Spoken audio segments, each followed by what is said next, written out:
Relative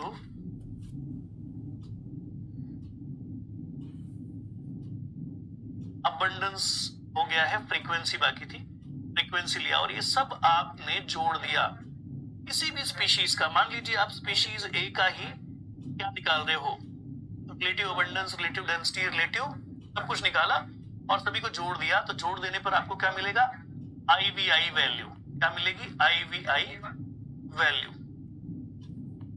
ये जो IVI value आपको मिली है इसे कहते हैं इंपॉर्टेंट वैल्यू इंडेक्स। ये जो इंपॉर्टेंट वैल्यू इंडेक्स है ये हेल्प करता है कई सारी चीजों में, जैसे कि अगर किसी स्पीशीज की, मान लीजिए स्पीशीज ए की IVI वैल्यू काफी ज्यादा आती है,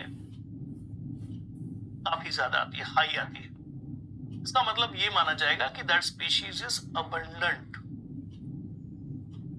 वो स्पीशीज क्या है, अबंडेंट स्पीशीज है, डोमिनेंट स्पीशीज है, और जहां डोमिनेंस होगी वहां पर स्पीशीज डाइवर्सिटी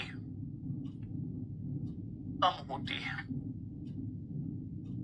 ठीक है, अब किसी और कम्युनिटी में स्टडी किया आपने और पता चला कि जितनी भी स्पीशीज आपने स्टडी की है, जितनी भी स्पीशीज, सभी की IVI वैल्यू,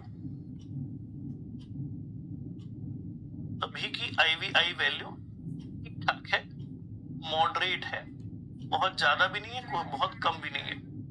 तो इसका ये मतलब बनेगा now there is a evenness, यहाँ है वहां पर इवननेस है, और इवननेस है तो हम सीधे सीधे कह सकते हैं कि वहां पर स्पीशीज डाइवर्सिटी ज्यादा है, स्पीशीज डाइवर्सिटी ज्यादा है, बात खत्म। ठीक है, IVI वैल्यू का ये मतलब है। आपको थोड़े से क्वांटिटेटिव अप्रोचेस भी बताने थे, मैंने बता दिया। ठीक है, ध्यान रखिएगा, this is about the concept quantitative approaches. अब हमें सिम्पसन इंडेक्स पढ़ना है, शेनॉन इंडेक्स पढ़ना है, ये सारी बातें हम आगे पढ़ेंगे किसी एक सेशन के अंदर। अभी के लिए ये जानकारी ध्यान रखनी है क्वालिटेटिव कैरेक्टर्स के तौर पर, क्वांटिटेटिव कैरेक्टर्स के तौर पर। ठीक है, सिम्पसन इंडेक्स, शेनॉन इंडेक्स हम जब बायोडाइवर्सिटी वाला सेगमेंट लाएंगे तो उसमें कवर करेंगे। Now the next topic is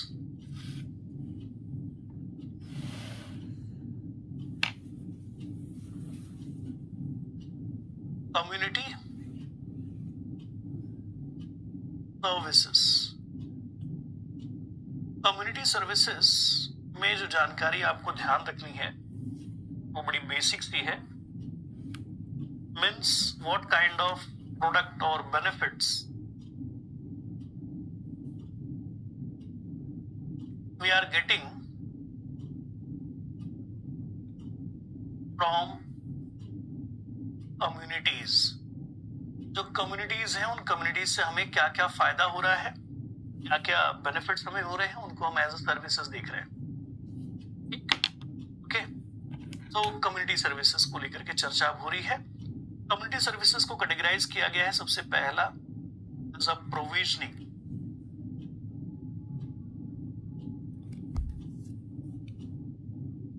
provisioning community services, provisioning which is mainly related with our food and all. इसके साथ एसोसिएटेड है फूड है, ड्रिंकिंग वाटर है एंड ऑल।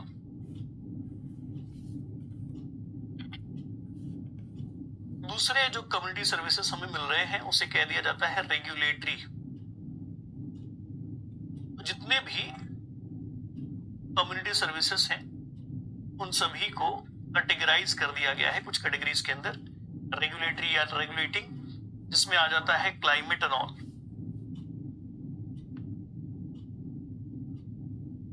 क्लाइमेट चेंज या फिर डिजीजेस, ये रेगुलेटरी है ना, जो भी हमें रिसोर्सेस मिलेंगे, प्रोडक्ट मिलेंगे, उन्हें रेगुलेट करने का काम करते हैं।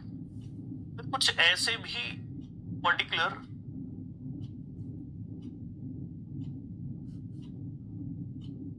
सर्विसेज है जिन्हें हम सपोर्टिंग सर्विसेज के तौर पर देखते हैं। सपोर्टिंग का मतलब है जो भी हो रहा है उसमें एक्स्ट्रा बेनिफिट प्रोवाइड करने वाले, सपोर्टिंग फैक्टर के तौर पर काम करने वाले सर्विसेज जैसे कि न्यूट्रिएंट साइक्लिंग, न्यूट्रिएंट साइकिल, साथ ही साथ हमें जो ऑक्सीजन मिल रहा है, O2 का production, these all we are considering as a supporting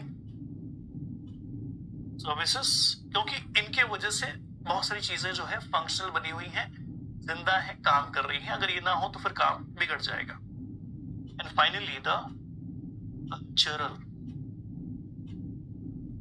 ऐसे कई सारी चीजें हैं किसी कम्युनिटी की जो हमारे कल्चर के साथ एसोसिएटेड है, एस्थेटिक वैल्यूज रखती है, ऐसी सब चीजें। ठीक है, सो इसमें हम कई सारा कुछ ले सकते हैं, स्पिरिचुअल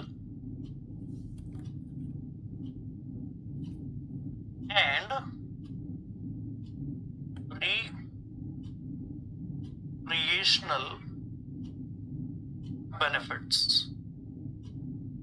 ये भी एक प्रकार से फायदा ही है कम्युनिटी का हमारे लिए या सारे लाइफ फॉर्म्स के लिए। ठीक है, ध्यान रखिए, ये है आपका सीधे सीधे कम्युनिटी सर्विसेज। अगर कोई पूछेगा तो इससे ज्यादा, इससे बाहर नहीं पूछेगा, ये ध्यान रखेंगे हम लोग।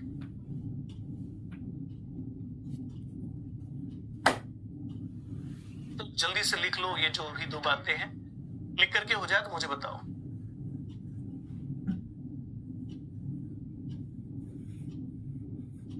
अच्छे क्लिक करके हो जाएगा तो बताओ मुझे।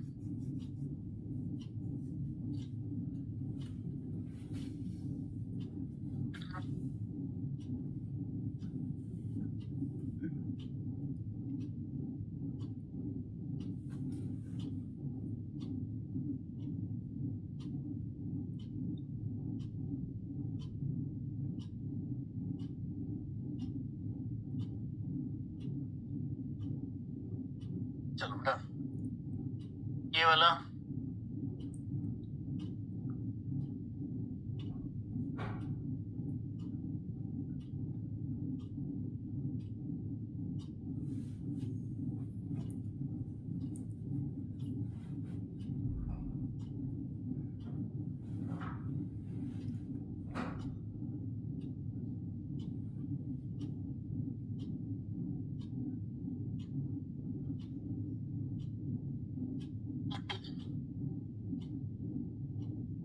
तो अब अगला जो छोटा सा सेगमेंट इंट्रोड्यूस करना है वो ये है कि कई सारे हाइपोथेसिस हैं जो कम्युनिटी सर्विसेज के साथ जोड़ करके दिए गए हैं, है ना।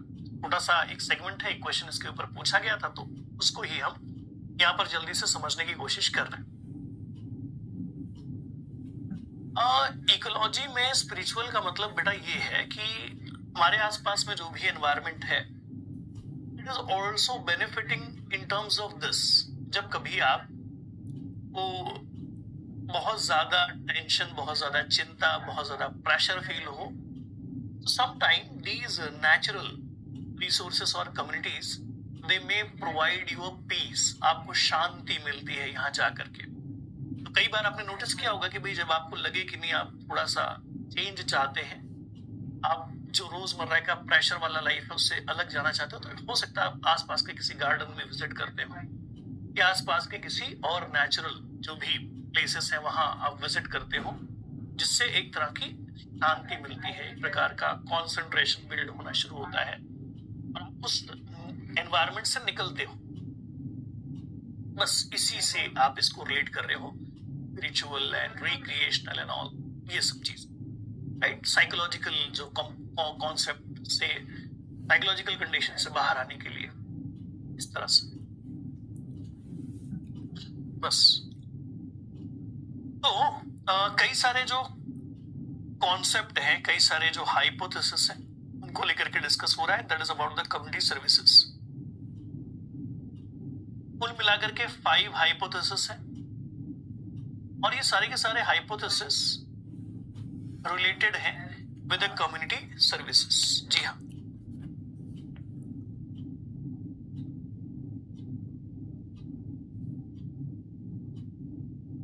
इसको ध्यान से समझना है। मैं थोड़ा सा इसको समराइज करने की कोशिश कर रहा हूं, छोटा करने की कोशिश कर रहा हूं, आप भी मिनिमम फॉर्म में इसको समझे, समराइज करके समझे। अगर ज्यादा हम इसको इलाबोरेट करेंगे कोई खास फायदा नहीं होगा।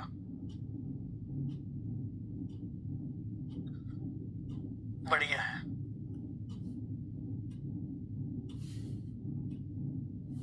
अच्छा, आप ज्यादा स्पिरिचुअल वाली कंडीशन में हो तो आपको कैसे समझ में आएगी बातें? आपके पास कोई कंपैरेबल सैंपल नहीं है।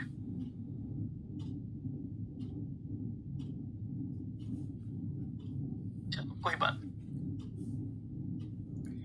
उसके लिए कभी आपको शहर आना पड़ेगा, शहर में रह करके मुसीबत झेलनी पड़ेगी, अक्षर में आना पड़ेगा, तब वापस से जब घर लौट करके जाओगे तब रियलाइज होगा रुचि को।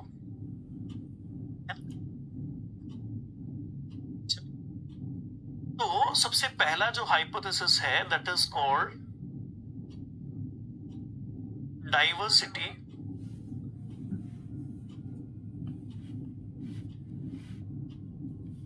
स्टेबिलिटी या फिर linear hypothesis. Now under this hypothesis ये बताने की कोशिश की गई है कि अगर कोई कम्युनिटी, जी हां, अगर कोई कम्युनिटी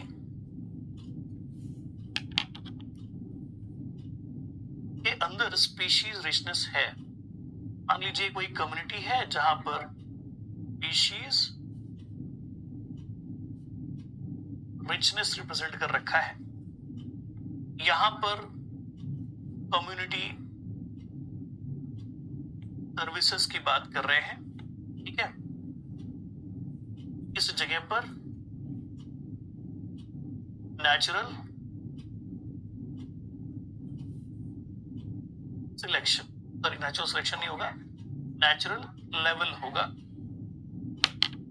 नेचुरल लेवल से क्या मतलब है कि भाई किसी भी प्लेस पर मैक्सिमम जो स्पीशीज रिचनेस हो सकती है वो, तो natural level is representing the natural level of species which could be there at any place. ये सारी जानकारी आपके लिए, ठीक है। इसमें से मेरे काम की बात क्या क्या है मैं उसको ले लेता हूं। चलो कोई बात नहीं, यहां से काम नहीं बनेगा, अगले पेज पर इस बात को ध्यान रखेंगे, ठीक है। चलो डन। तो अब बात ये बताई गई है इस हाइपोथेसिस के अंदर, which is called diversity and stability, कि भाई अगर किसी कम्युनिटी के अंदर स्पीशीज का नंबर ज्यादा होगा, किसी कम्युनिटी के अंदर स्पीशीज का नंबर ज्यादा होगा तो कम्युनिटी सर्विसेज भी ज्यादा मिलेंगे। इस प्रकार का रिलेशनशिप निकल करके आता है। This is what the diversity stability और डाइवर्सिटी स्पीशीज रिचनेस या लीनियर हाइपोथेसिस। क्या कहने की कोशिश है बेटा? पहला कि मोर स्पीशीज rich community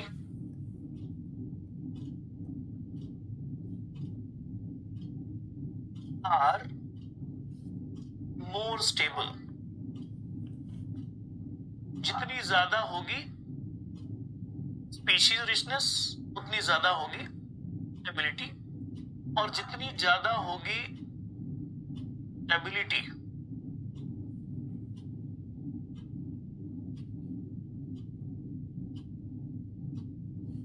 उतनी ज्यादा होगी क्या? जितनी ज्यादा होगी स्टेबिलिटी उतनी ज्यादा होगी कम्युनिटी सर्विसेज, ठीक है। बस ध्यान रखो, इस तरह की बात को कंक्लूड किया गया है।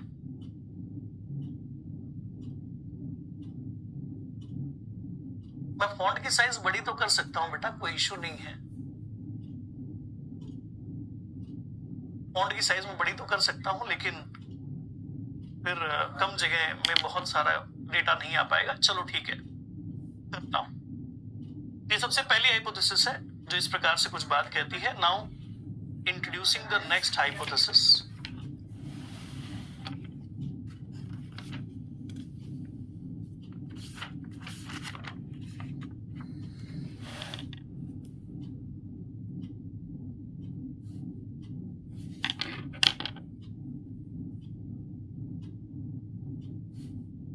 ये है नेचुरल लेवल, ये है कम्युनिटी सर्विसेज। मुझे करना क्या था वो यहां से दिखेगा आपको, इसको करेंगे कॉपी, ठीक है। और ये जो सेकंड हाइपोथेसिस हम यहाँ पर पढ़ रहे हैं वो क्या है? Second hypothesis is called rivet hypothesis. क्या कहते हैं इसको? राइवेट हाइपोथेसिस, है ना। अब राइवेट हाइपोथेसिस क्या है ये आपको समझाना पड़ेगा।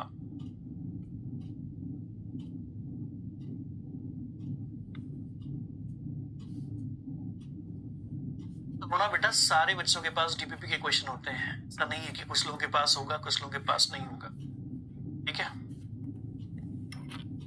और करुणा जी को कह रहे रिप्लाई करिए सर, क्या है करुणा जी का क्वेश्चन? करुणा जी,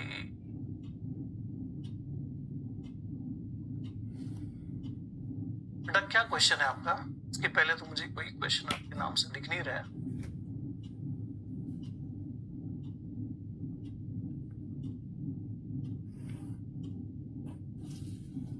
जी जो भी आपका डाउट है एक बार बता दो बेटा। सही, मेरे पास डीपीपी नहीं है, मैंने बता तो दिया डीपीपी नहीं है, ऐसा होता ही नहीं, सबके पास डीपीपी होता है।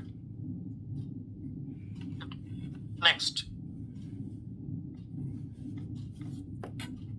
सो राइवेट हाइपोथेसिस क्या है? राइवेट हाइपोथेसिस ये कहता है कि भाई किसी कम्युनिटी के अंदर हो सकता है ज्यादा स्पीशीज हो और किसी एक दो स्पीशीज के कम होने से कोई खास फर्क भी नहीं पड़ता। तो बड़ी बेसिक सी बात है, डीपीपी में से क्वेश्चन गलत हो जाते हैं। अच्छे से पढ़ाई करो, है ना, पढ़ाई अच्छे से करो, अच्छे से रिवाइज करो, गलत हो नहीं होगा। और दो चार चीजें गलत होने से कोई खास फर्क भी नहीं पड़ता। क्यों? क्योंकि अगर वो टॉपिक आपने पढ़ा भी नहीं है, सही होने की संभावना भी नहीं है, पढ़ लेने के बाद भी गलती कर रहे हो, फिर टेंशन वाली बात है। तो ये चिंता की कोई बात नहीं है कि सर एक आध दो क्वेश्चन नहीं हो रहे हैं, क्यों नहीं हो रहे हैं, तभी से ऐसा होता है। तो नेचुरल लेवल, मान लीजिए किसी कम्युनिटी में बहुत ज्यादा नंबर ऑफ स्पीशीज होंगे तो वहां पर कम्युनिटी सर्विसेज भी बहुत ज्यादा होंगे। अगर आप एक दो स्पीशीज को कम करते हो तो शायद कोई खास फर्क ना पड़े, ऐसा कहते हैं राइवेट हाइपोथेसिस। लेकिन अगेन अगर धीरे धीरे स्पीशीज को निकाला जाए, सी कम्युनिटी में से स्पीशीज रिचनेस कम की जाए, तो राइवेट हाइपोथेसिस के हिसाब से जो भी